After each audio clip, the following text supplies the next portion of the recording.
Have you ever felt like you're looking at a secret code, one that's hiding in plain sight? Well, today we're cracking one of those codes, Roman numerals. You've definitely seen them around, but do you really know how they work? Let's dive in.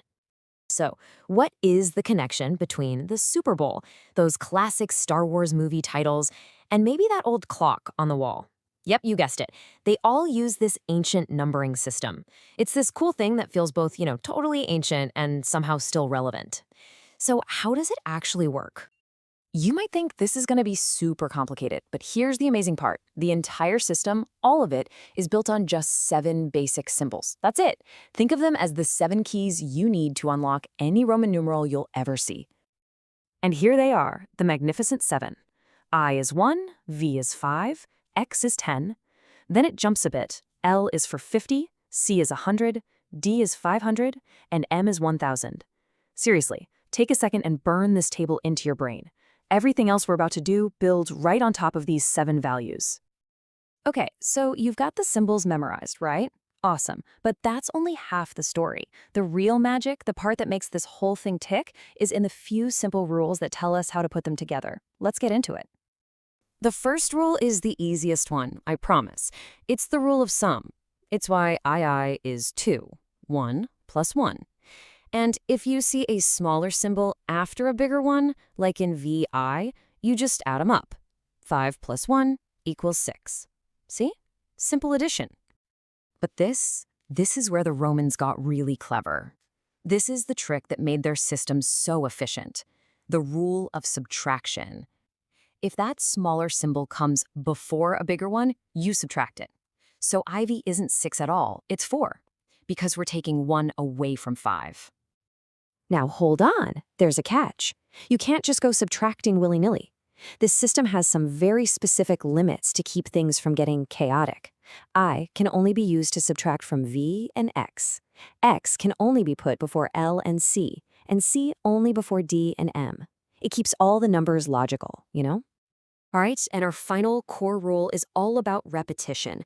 You can stack the symbols I, X, C, and M up to 3 times to build a number. So II is 3, XXX is 30. But, and this is a big but, the 5 symbols, V, L, and D, are never, ever repeated. You'd never write VV to make 10 because you already have a symbol for that, X. So if you take away just one thing from all these rules, let it be this. Position is everything. The order of the symbols is what tells you whether to add or subtract. It completely changes the meaning. Look at this. It's the perfect example. V versus IV. They use the exact same symbols, just flipped. When the bigger one, V, comes first, we add. 5 plus 1 is 6. But when the smaller one, I, comes first, we subtract. 5 minus 1 is 4. It really is that simple and that important. Okay, enough with the theory. Let's get our hands dirty. It's time to take all this new knowledge and put it to the test. Let's decode a trickier number together, shall we? Whoa, okay, here's our challenge. CMXCIX. Now, I know at first glance that looks like a total mess, but don't worry. It follows the exact same rules we just went over. We just have to tackle it one little piece at a time. All right, let's just go from left to right. First up, we've got CM. C is 100, M is 1,000. The smaller one's first, so we subtract. 1,000 minus 100 is 900. Got it. Next up, XC. Smaller before larger again. 100 minus 10 is 90. And last, IX. 10 minus 1 is 9. And now, for the easy part. We just add our pieces together. 900 plus 90 plus 9 gives us 999. See? Once you know the rules, even something that looks that crazy is just a simple little puzzle. So you're probably wondering, what about really big numbers, like in the thousands or millions? Did the Romans just have to write out 1,000 M's? No way. They had another slick trick up their sleeve, a kind of pro tip for going big. They used something called a vinculum, which is really just a fancy word for a horizontal bar. You put this bar over any numeral and bam, you instantly multiply its value by 1,000. So V, which is normally 5, becomes 5,000 with that little bar on top. It's a super powerful shortcut. And honestly, that's it. That's the whole shebang.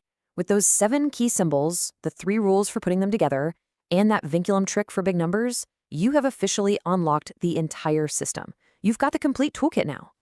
So I'll leave you with this question. Now that you know the code, now that you're in on the secret, where are you going to spot it next? On a fancy building? In the credits of a movie? The copyright date in an old book? Keep your eyes peeled. You're about to start seeing them everywhere.